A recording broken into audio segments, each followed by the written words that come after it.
Hello guys and gals, me Mutahar, and this is not a video that I actually expected to be making today. I know that anytime you hear that statement from any YouTuber, it can come across as a little vague, so let me explain something to you. One of my good friends on YouTube is Vince Vintage. I consider Vince Vintage, people like him, Dontavius, CoffeeZilla to be some of the best creators on the platform. Now, Vince has been on the podcast a few times, and Vince is somebody that's currently going through a stalker situation. And you know one of the things that's being used against him? The YouTube dmca copyright system. Woo! You know, I've probably talked about DMCA more than I talked about, myself even, right? I could actually describe to you the problems with the DMCA system on YouTube more than really anything going on in my personal life. When you upload videos onto this platform, you pretty much have to study this like a priest studies the Bible, okay? Like a lawyer studies US law. YouTubers study copyright law and the DMCA system. Now, Vince produces content on the platform that's kind of like video essays, video documentaries on really, interesting topics. One of my favorites is from 2 years ago where he talks about the tragic tale of Hunter Biden. A story where it really shows that if you have a little bit of clout and popularity and some money and power in the political system, you too can basically get away with crime, while the rest of the average Andes typically take it up the ass. But anyways, this isn't a video about the Bidens. This is a video about Vince and how the YouTube copyright strike system and YouTube themselves is actually failing him. Now, this video is mostly about the nerdy teen is the FBI's most wanted hacker. Now, this is a video where I actually remember Vince reached out to me. I want to say like a couple months ago where he asked me about like Xbox hacks, typically about Xbox 360 JTAGs.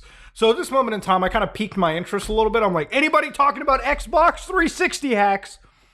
I'm ready. I'm down to watch it. Now, anyways, Vince produces a video a month ago, which does really well.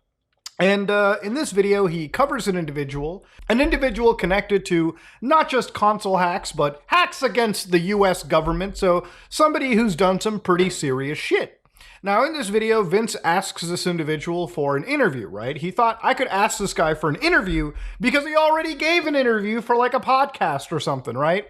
This guy that Vince asks rejects him, and Vince is like, whatever, you're not going to always bat 100 out of 100. So Vince fucks off, makes his video, and as his video comes out and is doing really well, he gets hit with a little bit of angriness. See, the guy that he asked for an interview was a little bit angry at how Vince told the story, and as somebody that produces videos on the platform, I know that anytime I cover a story, anytime I look into a topic or I deep dive, I'll find people that are like, oh yeah, great video, awesome cover up. And then occasionally you will always find the person who's like, yeah, your video sucks, I hate you, you've come across with the facts ever. Facts, more like your opinion. Okay, you're gonna get some people pissed off, okay? It is what it is. It's just the nature of the internet. There's people that are gonna like you, there's people that are gonna dislike you.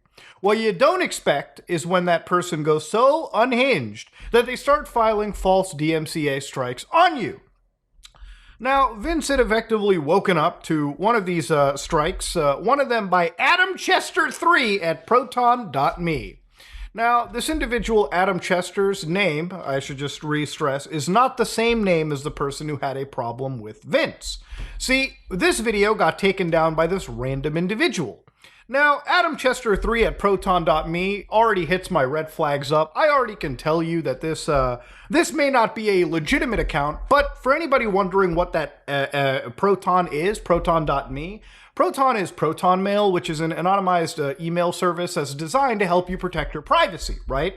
So typically the people that use Proton.me are people that know about it, they know what it's there for, and in a lot of ways, while it does protect your privacy if you're like a journalist or somebody who's worried for their safety, it also protects and it helps people who are criminals, hackers, bad people. You see, the people who are using Proton.me are not individuals that are using it, because they want to. It's because they need the extra features, the privacy that something like Outlook, Gmail, Yahoo, AOL, whatever the fuck email service exists nowadays that average, normies use. This, ladies and gentlemen, is very special. So Adam Chester files a copyright strike. Now, of course, you might be like, this sucks. But Muto, why can't you just file a counter notification? And this is where you absolutely can.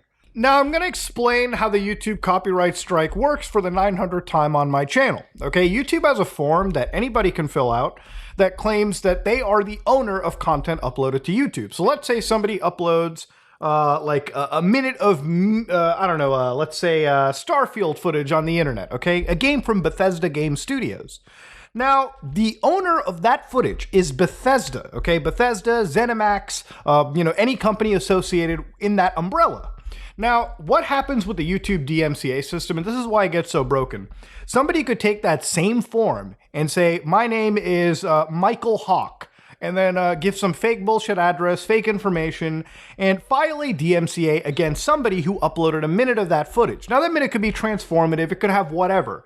But because YouTube is beholden by safe harbor provision laws, anytime they get a DMCA claim, they just act on it, okay? They don't have a whole team that's sitting there. Well, they do have a team, but they don't have a team that's sitting there looking at every single strike as lawyers, as a legal firm. No, they just handle it on the back end and tell basically any party involved in a DMCA strike to get legal representation, because anytime you get a strike, it becomes a legal matter.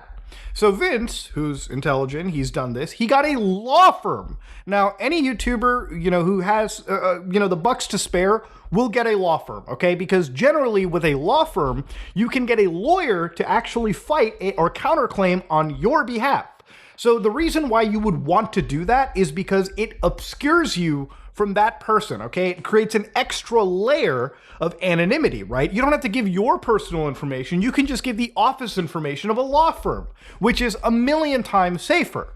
Another thing YouTubers do is use a P.O. box as a business address or a property that they don't live at to further obscure their information. But obviously, not every single person has that luxury, okay? It's financially a problem, and it's just a problem in a million ways, okay? Most people, unfortunately, have to give up their personal information and have that sent over to somebody that is a complete scumbag. It could be somebody that owns the content, which, yeah, sure, then they use your information to file a legal, lawsuit against you.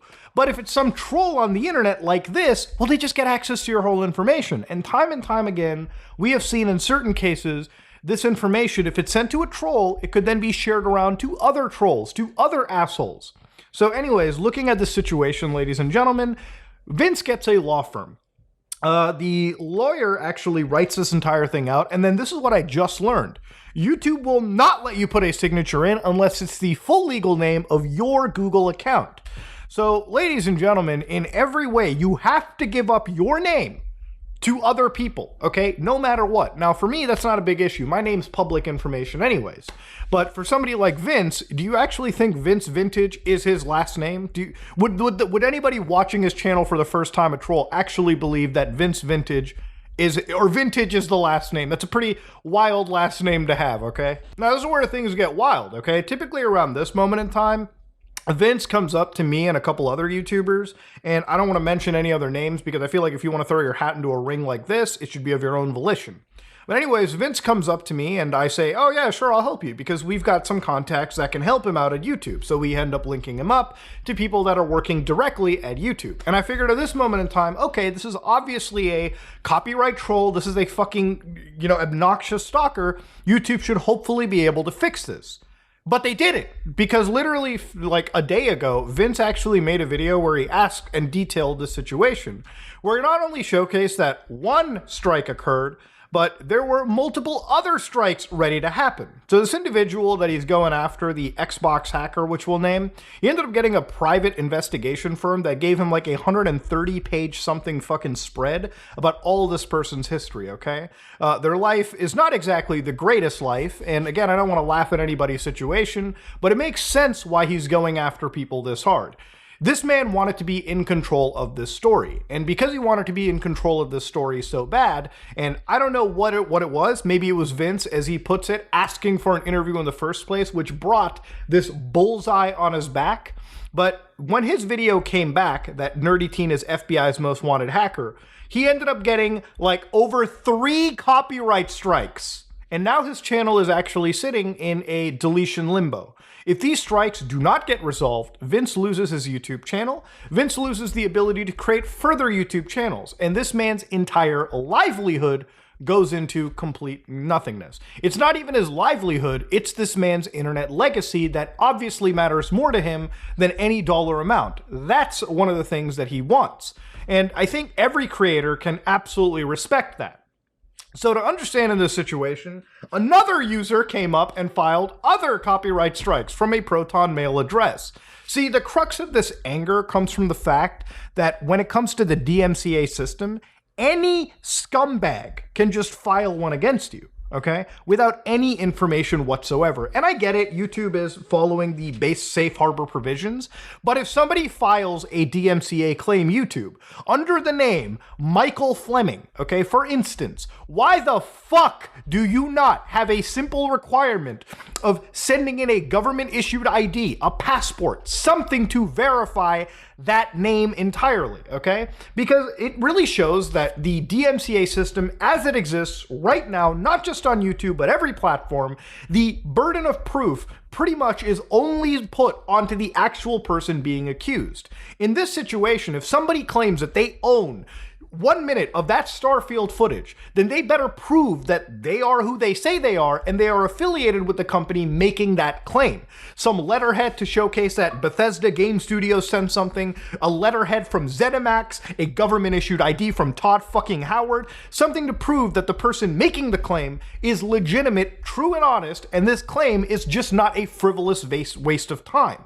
That should be something that should matter, especially in a situation like this. But what's even more insulting is YouTube is not only seemingly ignoring this situation with Vince, because this has been going on for a month at this point, okay? It should not have even gone on longer than a week, 2 weeks in my opinion.